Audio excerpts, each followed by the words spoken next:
Ndabasuhuje mbifuriza amahoro y'Imana abakunzi bacu nshuti z'akadasohoka kuri Nta Mikino TV. N'ubundi nk'uko bisanzwe uyu munsi muri kumwe na The Master kuri mikrofone. Uyu munsi rero reka mbabwize ukuri, tugiye kuganira byimbitse kandi bicukumbuye, ariko nagira ngo mbabwire ngo ikiganiro tugiye kwinikiza cyangwa se kuyobora cyangwa se gukurikirana ni ikiganiro uyu munsi cyangwa se imvugo z'iki gihe urwego kiriho cyangwa se uburyo kigaragara. Babwize ukuri n'akasamutwe bakunzi bacu, by'umwihariko abo dusanzwe tubana kuri uru rubuga, nagira ngo mbabwire ngo nk'uko bisanzwe n'ubundi intego ni yayindi, ni ukuzajya tubazanira ibiganiro bitandukanye, kandi noneho by'umwihariko igihe cy'amakuru tukayazana, igihe cy'ibiganiro tukaganira, igihe cyo gutabaza tugatabaza, igihe cyo kuvugana ibintu bitandukanye nabwo tukabivugaho.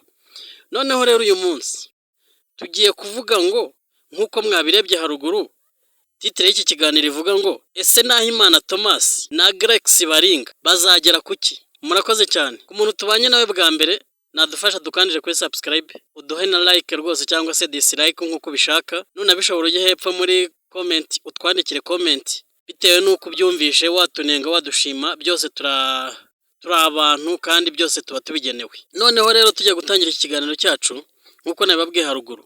Ese Nahimana Thomas na Grex Baringa bazagera kuki? Ni inkuru cyangwa se ni ikiganiro tugiye kudevelopa mu magambo arambuye, dushingiye ku bigaragara cyangwa se kubiriho cyangwa kubifatika. Inkuru y'uyu mugabo Nahimana Thomas ufite titire ya padiri, by'umwihariko akagira n'indi titire ubwe yishakiye ya perezida. Muti ni muntu ki cyangwa se tugiye kumuganiraho kubera iki? Impamvu mfashe uyu mwanya ngo tuganire kuri uyu mugabo, nuko uyu mugabo ibyo bimaze kugera ku rwego ubona ko rurenze, kandi mu buryo bamwe bashima cyangwa benshi banenga abashishoza. Ubwo ndabizi nkigera ahangaha benshi ndabizi bagiye kunyumva ukundi cyangwa se kumfata ukundi, ariko ntacyo bintwaye. Icy'ingenzi ni uko ukuri kuvugwa, kuko turi mu gihe cya demokarasi, buri muntu wese aba afite liberite totale. Niyo mpamvu rero ibintu byo gushima umuntu abishima cyangwa ibyo kunenga akabinenga. Muri makeya uyu mugabo ni muntu ki? Amateka amugaragaza mu itangazamakuru cyangwa muri politiki y'u Rwanda, cyangwa uko ubwo yagiye abyivugira. Yavuye mu Rwanda mbere y'umwaka wa 2010, ariko mbere yaho yabanje gukorera mu nzego z'ubuyobozi, akora akazi ahembwa kandi abanye neza na leta. Ariko nyuma nk'uko mu mpamvu zagiye abivuga ngo yagiye hanze mu buryo bwo guhunga ngo kubera impamvu z'umutekano. Ibyo ni uburenganzira bwe. Mu byo agaragaza ni uko yagiye hanze nyine nk'uko abandi bose bagenda, cyakoze bibaye ngombwa ko abantu bose bava mu gihugu, umuntu wese wambutse umupaka ari uko umutekano we utameze neza. Ubwo abantu mu gihugu baba barashizemo, kuko benshi baragenda bakagaruka, abagumayo biterwa n'impamvu zabo ziri politike cyangwa se ibibazo bitandukanye runaka, ariko ntago bisobanuye ko umuntu wese wambutse umupaka ari uko umutekano we utameze neza. Icyo tukivugeho kandi tugisobanure nk'ukuri.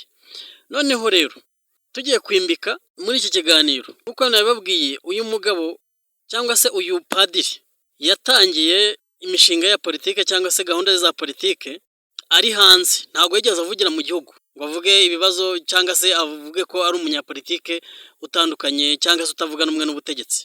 Uyu mugabo akimara yagera ku mugabane w'Uburayi, cyangwa se naho yanyuze, benshi bavuga ngo yagendeye kuri pasiporo ngo yo muri Kongo, biterwa n'abamusesengura uko bashaka. Ariko akigera ku mugabane w'Uburayi nibwo yabaye umunyapolitike, cyangwa se adevelope imishinga ya politike, cyangwa se nuko wenda yarasanze y'abandi banyapolitike yabasha kwiyumvamo politike yabo, cyangwa se babasha kumwigisha politike. Ntabwo mbizi, njye ndagerageza gusesengura nk'uko mbibona cyangwa uko biri, kuko akiri mu Rwanda ntabwo yigeze aba umunyapolitike.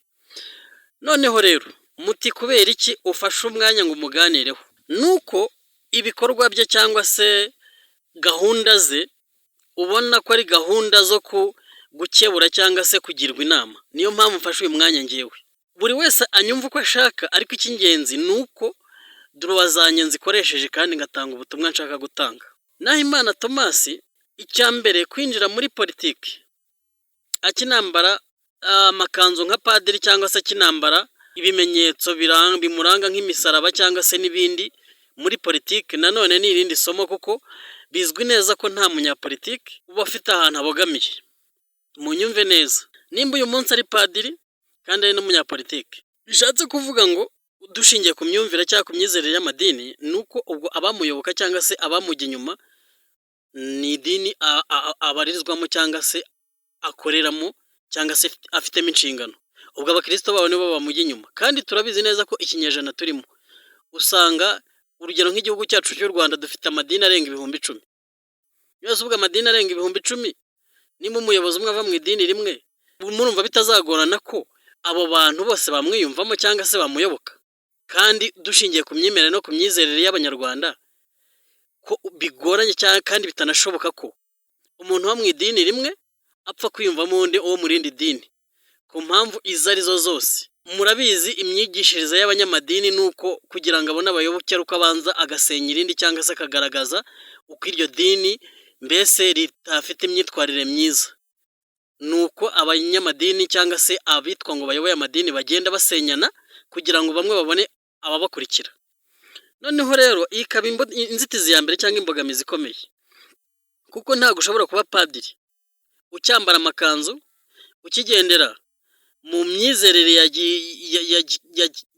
ya kigaturika ngo uvuge ngo uzayobora abanyarwanda uyu munsi miliyoni zingana uko, kandi bigaragara neza ko amadini arimo usanga majorite bateranyije barusha ubwinshi gaturika.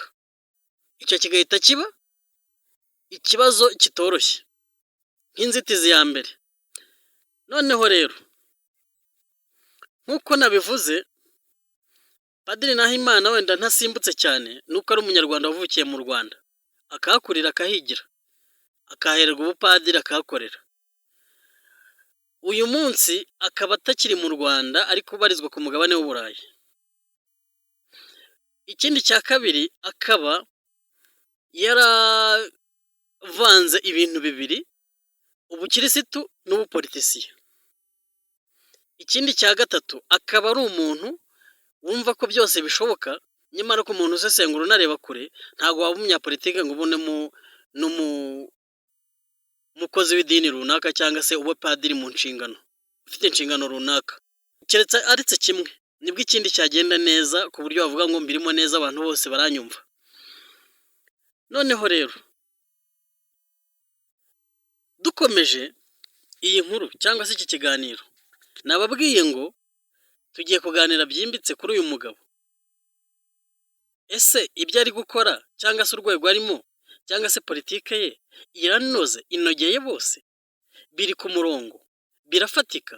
Ntavuge ngo hari umwinjire mu buzima, ariko nzi neza ko ibyo ari gukora cyangwa se politike akora niyo avuga ko ari iy'abanyarwanda bose. Niyo mpamvu buri muntu wese afite uburenganzira bwo kuba yamuvuga cyangwa se yagira icyo abivugaho, kuko si ibyo wenyine.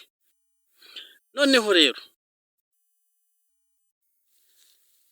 nibyo nababwiraga nti kuba padiri ukaba na perezida ni ibintu bihabanye. Noneho by'akarusho urwo rwego yaruvuyemo ashinga icyo yise guverinema y'u Rwanda ngo ikorera mu buhungiro, GREX, guverinema y'u Rwanda en exil. Ndakeka ari yo magambo arambuye y'iri jambo. Noneho rero iyi GREX, guverinema y'u Rwanda en exil, mu magambo arambuye, nuko uburyo yayishinze cyangwa se n'uburyo ubona bakora ni uburyo ubona rwose njyewe n'undi uwo ari we wese ushishoza ureba kure yakwita baringa. Muti utayibuye ku karere, nyise baringa kuri izi mpamvu. Ubundi ijambo guverinema ni ikintu kigari, kiba gifite Assemblée Nationale, kiba gifite ubwo n'inzego zose, ubucamanza, inteko ishinga amategeko, sena, yemwe na minisiteri n'inzego zindi zo hasi zizunganira, noneho ikitwa guverinema. Iki kintu cyangwa se impamvu mvuze ibi nuko ubwe abagiye bamunenga mu myaka yatambutse yagiye yidefanda avuga ngo baracyubaka ngo bizaza, ariko mpamya neza ko we nk'uko yagiye abyita cyangwa yagiye abikora, amaze kusesa hari guverinema nk'inshuro nk'eshatu. Ishobora kuba ubu ngubu guverinoma afite ari iya gatatu cyangwa iya kane, niwe ubizi n'abo bakorana, ariko dushingira ku makuru tugenda tubona acaracara ku nkoranyambaga. Ntabwo iyi guverinoma ishinze ejo, iyi guverinoma imaze imyaka itari munsi y'itanu cyangwa se 6-7 gutyo, ariko nshingiye ku makuru mfite nuko imaze imyaka iri hafi muri 7. Okay, irengeje imyaka 5, singiye gutatona kuko ibyabo nibo babizi, ariko igihe natangiye kumva iri jambo nuko igihe kirenga imyaka 5. Muti se ni perezida gute kandi yitwa guverinoma itatorwa cyangwa se iri mu nzibacyuho, byagenze bite? Nubwo ashobora kubifindafinda wenda akavuga ati ngewe impamvu nahise guverinoma anexile, ati impamvu nuko turi guverinoma ikorera mu buhungiro, nta nsititi nyinshi twubaka ntaki, ariko ibyo nabyo ntibishoboka, ntibishinga. Ntabwo ibyo bintu byaba bifite byujuje ubuziranenge. Nimba ari guverinoma igomba kuba yujuje ibisabwa. Icya kabiri, nimba nashingiye mu buhungiro, nzi neza ko nubwo wenda bo bakorana cyaba banye biyumva nk'impunzi cyangwa se bayifashe muri kadire y'impunzi, ariko nzi ko ntaho baba mu ishyamba, bose bafite aho bataha, bafite aho baba, edayeri bafite n'ibyo bakora, ntago basabiriza amafaranga cyangwa ntago batunzwe na HCR, baritunze.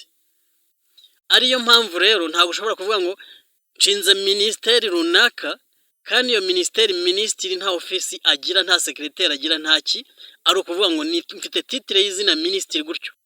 Ibyo bintu ni baringa.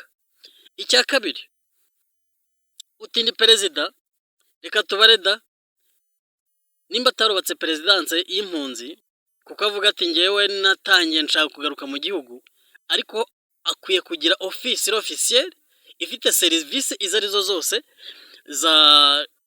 zakemura ibibazo by'uko yumva ko abo yashingiye guverinoma. Icyo rero nanone kikaba ikindi kintu kigaragaza ko ari baringa, kuko ntago imaze umwaka umwe, imyaka irenga 5 ari perezida w'iyo guverinoma, kandi mu buryo abaye perezida niwe wagiye arabitekereza, yishyiraho nka perezida nk'uko abamashyaka bishyiraho cyangwa se koperative bishyiraho bagashinga koperative, nawe nuko yashinze iyo guverinoma ye. Bishatse kuvuga ngo iri encadre nk'amakoperative cyangwa se nk'amashyaka, kuko n'ubundi ntago wahita guverinoma kuko ya nyayo kandi idafite inzego zifatika cyazihamye. Noneho rero dukomeje inkuru kandi mu buryo bubabaje, nuko muri make impamvu nkoze iki kiganiro nuko mu buryo ngewe ngaya cyangwa se nenga iyi mikorere cyangwa se iyi myitwarire, harimo ibintu nakwita ngo bakora bashaka kugaragaza ko mbese muri make yaba ari mu buryo buropoze, nuko isura bigaragaramo ari isura itari nziza. Ntabwo urwego tugezeho umunyapolitiki uwo ari we wese akwiye gukora icyo yise ngo ni guverinoma kuri ibintu biri baringa, bidafite institute zihamye, bidafite organisation ihamye, bidafite birahunga umwaka umwe 2-3 uhora ubushatse ubimika ngo mwise uramunominye abaye minister runaka gutyo gusa yitwe ministeri, ntaba mukorera, nta office agira, ntaba mufasha mu kazi agira, yemwe nawe nta nabahagarariye azi cyangwa se ahantu runaka yoborera. Ibyo bintu rero bikaba ari agatereranzamba mw'abantu mwe, ni ukuri kw'Imana. Iyi guverinoma n'uyu mugabo yiyoboye naho Imana simwibasiye, ariko ni kumubwira cyangwa se n'abandi bose bamwemera nabo batekereze kabiri. Suko atari umunyarwanda wemerewe gukora politike nk'abandi, nimba wenda afite ibyo anenga ubuyobozi bw'u Rwanda, ariko si byiza kwisumbukuruza cyangwa se ngo yipase muremure. Akeneye kubaka kuruta uko ari kwivuga cyangwa se kuruta uko imyitwarire yabo bafite uyu munsi. Ni ukuvuga ngo ibi mbivuze binababaje, nabanje nababwira ngo kwitwa minisita utagira office cyangwa se utanavuga ngo nyereka ahantu kuba uri minisitiri serivisi zawe zikemurira, cyangwa se nushaka kuba udafite office ariko nyereka impamvu wabaye minisitiri runaka nuko ukora muvoma runaka uko ukemura aka kazi. Ariko by'umwihariko ibyo sinabitindaho kuko n'ubundi nabivuze haruguru, niba ari guverinoma anexile kwa Kesaswa yagombaga kuba ifite icyo bise amategeko, icyo bise inzego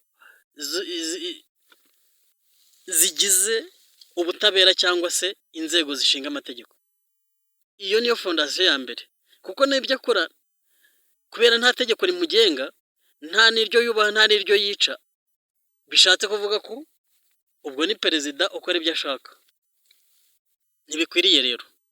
Noneho rero dukomeje iyi nkuru cyangwa se nkomeje iki kiganiro kuri uyu mugabo Padiri Nahimana, nuko nkuko nababwiye ngo ni guverinoma baringa, guverinoma itujuje ibyangombwa, guverinoma idafite perezidansi cyangwa se abaminisitiri batagira ama ofisi, guverinoma iri aho ngaho ikora mu buryo buri propaganda gusa, politiki iri propaganda gusa, politiki idafite stati, politiki idafite ibintu bigaragara ishingiye ku buryo abantu bari mu mahanga bitwa impunzi bose babasha kuyoboka uwo perezida, ahubwo ugasanga igice kinini cyabo benshi bumva ko batavuga rumwe n'ubutegetsi bw'u Rwanda cyangwa se n'ubuyobozi bw'u Rwanda bari mu mahanga, ubu umunsi ku wundi usanga ahubwo banenga iyo guverinoma y'isi yo mu buhungiro, ukanasanga igice kinini kinafite imbaraga ntikibarizwamo.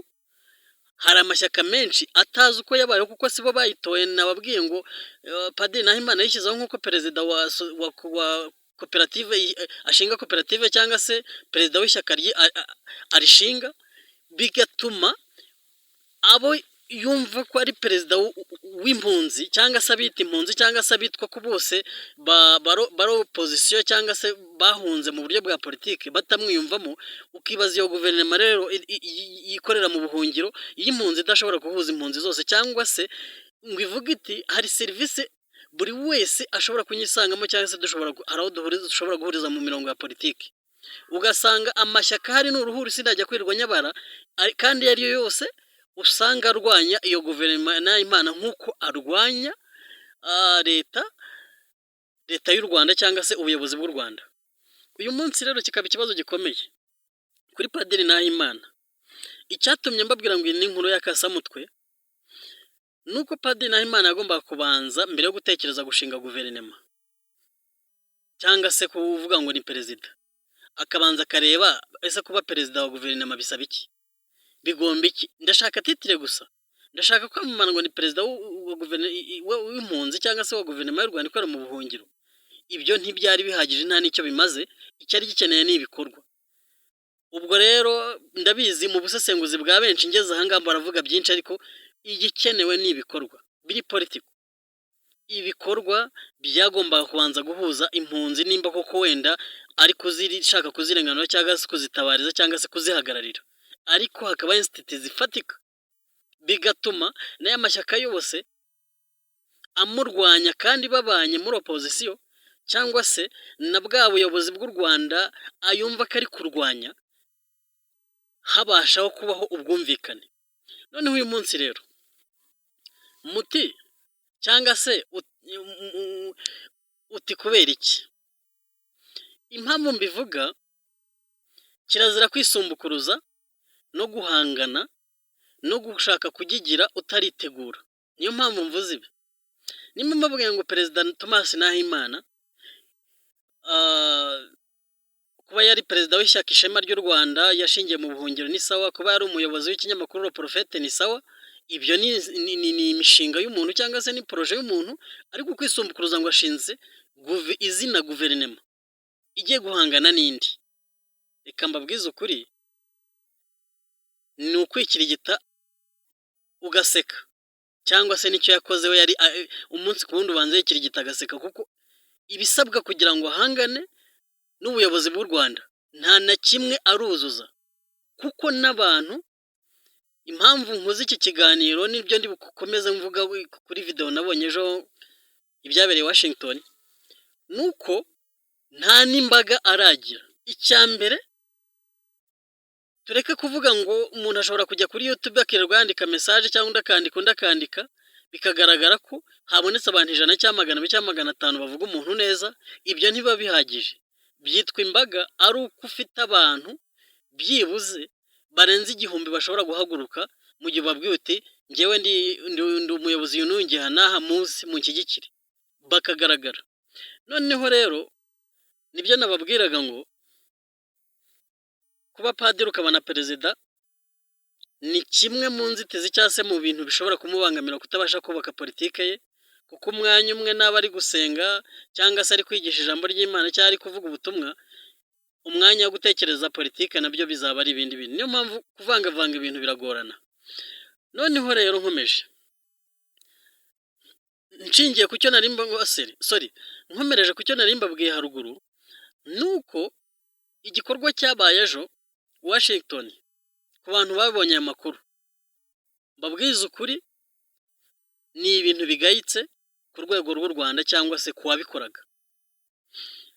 Mbivuze kubera iyi mpamvu, uyu munsi monde tugezemo ya manifestation cyangwa se ibikorwa bifatika, simvuze ngo nenze neruye cyangwa se nenze ngaye igikorwa cyabaye, ahubwo abagikoze n'uburyo bagitekerejeho cyangwa se n'imbaraga bagishyizemo, nibyo bintu bibabaje. Muti gute? Uyu munsi mu Rwanda uwitwa Mutwarasibo, nshingiye amateka mbona cyangwa se nzi, ateranyije ahamagaye abantu mu isi bayobora ati munkurikire, baba baruta abo wita perezida w'u Rwanda ya guverinoma ikorera mu buhungiro yari afite ejo Washington, kandi ngo ni manifestation yateguwe ku rwego rukomeye. Ibi bintu rero bikaba ari ibintu byo kunengwa. Sinibaza urwego n'imyumvire ariho cyangwa se n'imitekerereze ye gutegura igikorwa nk'iki, kandi mu buryo buciriritse, kandi noneho bigaragara ko ari mu rwego rwo guhangana na leta cyangwa se n'ubuyobozi bw'igihugu bwose cyangwa n'ababuyobotse bose. Ibyo ni ibintu bigayitse. Niba ari umuntu w'umugabo cyangwa se utekereza kuzaba perezida w'u Rwanda cyangwa se ubifite muri politike, nasubira inyuma yige, apana guhubuka, apana gukora ibintu ngo ngiye kwifotoza mfate video.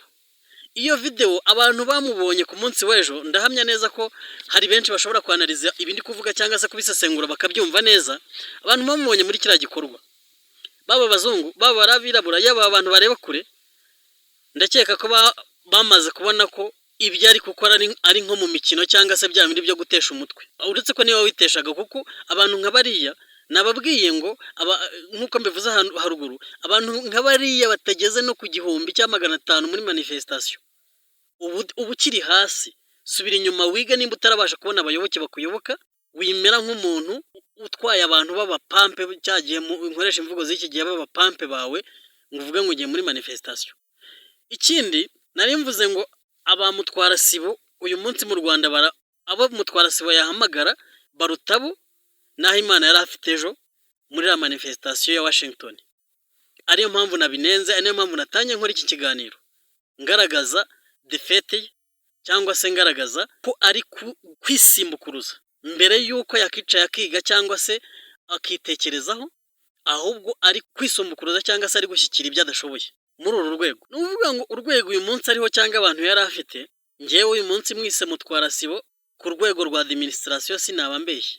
Nibuze yatangira ati ngewe ndi chef de zone w'impunzi runaka, agatangirira aho ngaho. Uko agenda impunzi zimuyoboka, abantu bamwiyumvamo cyangwa ari amashyaka yose agenda amwiyumvamo, akazamuka mu ntera, akazagera gufata titre ya perezida di gouvernement Rwanda en exil. Rwose pe ari ku ntera avuga ngo ndahaguruka, mpagurukanye byibuze n'abantu 1000 cyangwa hejuru yaho, cyane niba bashaka 500 hejuru. Ariko ujyanye n'abantu 20-30, abantu batarenze 50, niba kabya nihaza n'abashungereye bashyike ku 100, ngo wakoze manifestation, ngo wamaganye ubuyobozi. Noneho agashyashya rero cyangwa se agashya, mwumve n'ukuntu cyangwa se bakunzi bacu mudukurikiye, mwumve ukuntu ibintu bigayitse. Nuko ikintu cyansekeje nkavuga nti ibi bintu nakasamutwe, iyi nkuru reka nyikoreho. Nabonye rwose afite ibisingizo bimeze nk'ibya perezida Habyarimana Juvenal. Ku bantu turi kumwe, aya majwi ndi busoza ikiganiro nyashyiraho abantu batabaje kubyumva uko Habyarimana Juvenal bamusingizaga. Ese uyu mugabo utangiye gusingizwa n'abantu batarenze 50, ubu nimba ariyo politiki afite, nimba ari umurongo mugara afite, babaye 1,000 cya miliyoni imwe, aho ntibazajya bapfukama, kuko birababaje biranagoye kuba umuntu agitangira cyakishakisha ariko agashaka ko bamuririmba bamuramya kandi nta kintu arakora, kuvuga ngo ndi perezida gusa. Uko Habyarimana yasingizwaga mu gihugu nibyo bintu nabonye kare rwose byabereye Washington, bamuramya rwose bari kumuvuga nk'uko birirwaga baririmba Habyarimana. Ibi bintu rero nabyo bikaba ari ibintu bigaragaza urwego ruciriritse, cyakoze nimba ari kiriya cyubahiro ashaka, nimba ari iyo revo ye, ntacyo narenzaho, ariko ku muntu ushaka kugera kure ntabwo ariyo nzira yagombaga kuba yaranyuzemo cyangwa se ari gukoresha. Ikindi cya kabiri, nzi neza ko mu bihugu bifite demokarasi Amerika ari iya mbere, umuntu uwo ari wese waba ari agenda ari mu butumwa mu buryo bw'amahoro, adafite intwaro runaka cyangwa se ibikoresho byo gukora urugomo, yemerewe kujya aho ashaka. Kuvuga ngo ari hafi ya White House niho agiye gukora manifestation, numva si igitangaza kuko Amerika ifite freedom, ifite demokarasi. Ni abantu bateye imbere, nubwo ari igihugu kizwi ko kibitswe ibitwaro byinshi kirimbuzi, cyangwa se aricyo gihugu gifite igisirikare gikomeye n'ibikoresho bya gisirikare bikomeye, ntago umutekano wacyo, uburinzi bwacyo cyangwa se bwa White House cyangwa n'ahandi burindwa muri ubwo buryo. Icyo bashyize imbere ni tekinoloji, ubundi baha liberté totale umuturage uwo ari we wese ku buryo ashobora gutembera. Icy'ingenzi ni uko yatakwinjiramo adafite randevu, nawe uvuga ngo aciye hafi yayo ku buryo ari bukamera White House inyuma ye cyangwa se ari mu mihanda yayo, ibyo si igitangaza. Ubwo nshatse kuvuga abari bikabirije barabicikiriza ngo ngiki gikorwa cy'akataraboneka Padiri Nahimana na manifestation yakoze na guverinoma ye bakoreye Washington hafi ya White House, kuko icyo ntago ari ubutwari, icyo si cyo kigaragaza umuntu w'intwari. Cyakoze iyo bagikora nk'uko nabivuze ari kumwe n'abantu barenze 1000 rwose pe, iyo yaba ari manifestation igaragara, kuko n'abazungu bagiye kubireba bashongera nk'uko nagiye mbibona ku mashusho, byabaga ari ukureba kahise babaza ibyo bintu biririmbwa ni ibiki, ibyo bintu biraha ni ibiki. Ndumva ntago ari intwari ikomeye rwose yakabaye arirwanishwa ku muntu w'umunyapolitiki wumva ko arwanya ubutegetsi bw'u Rwanda uyu munsi, cyangwa se yumva nka perezida ushaka guhirika ubutegetsi cyangwa se gukuraho ubutegetsi cyangwa se gukuraho ubuyobozi. Ubwo mvuze mu mvugo ebyiri zikoreshwa bw'u Rwanda rwose pe, urwo rwego ntabwo ararugeraho. Nicare yige, cyangwa se ashaka indi nkunga, cyangwa ashaka abunganizi n'abamwunganira, cyangwa se mo kimwe yo gukomeza kugaragaza isura itari nziza mu buryo buri politiki. Kuko umuzungu umubona umunyapolitiki wese ukomeye nka manifestation nk'iriya ku gihugu bazi gifite politiki iri hejuru, cyangwa se cyubatse urwego rw'ubuyobozi bukomeye cyangwa se bukanganye muri Afurika, cyangwa se bwubashywe butinyitse, muri manifestation nk'iriya wita ngo ni uri perezida, barimo barakuvuga ibisingizo n'imyato bari kukuramya, ni ibintu bigayitse. Wowe ubwawe baba bagucishamo ijisho. Rero banyarwanda, bantu mwese mukurikira channel yacu ya Nta Mikino TV, nagira ngo nkubwire ngo nimba uri mushyashya udukane kuri subscribe, nubishobora duhe na like, utwandikira na comment uko byumvishe, ntacyo bidutwaye, byose turabyakira. Gusa ibya Padiri Nahimana Thomas, Perezida de Gouvernement Rwanda en exil, ibye ugiye gusesengura umunota ku wundi, ni ukuvuga ngo hari icyo bita gutandaraza mu mayira abiri. Ntuzaba padiri ngo ube na perezida dushingiye ku myizere y'amadini, ntuzayobora guverinoma y'u Rwanda iri mu buhungiro udafite institute zihamye, cyangwa se nta bintu wubatse bifatika, cyangwa se nta bayoboke ufite bafatika. Ni ibintu ugenda ubona ko bivangavanze kandi rwose, cyangwa se bitesha agaciro politiki y'u Rwanda, cyangwa se n'aho igihugu kigeze. Kuvuga ngo u Rwanda cyangwa se FPR Inkotanyi cyangwa se ubuyobozi bw'u Rwanda, umuntu akoze manifestation nk'iriya avuga ngo ninjye urwanya ubutegetsi, uwaba buzi cyangwa se uwaba bazi we yamuseka seriously. Hari byinshi nicare yiga, cyangwa afata isomo yige, cyangwa ashaka izindi ngamba n'izindi nzira azacamo, cyangwa mo kimwe aho kuvangavanga ibintu abivemo. Yari The Master kuri mikoro za Nta Mikino TV. Mugire ibihe byiza, Imana ibarinde.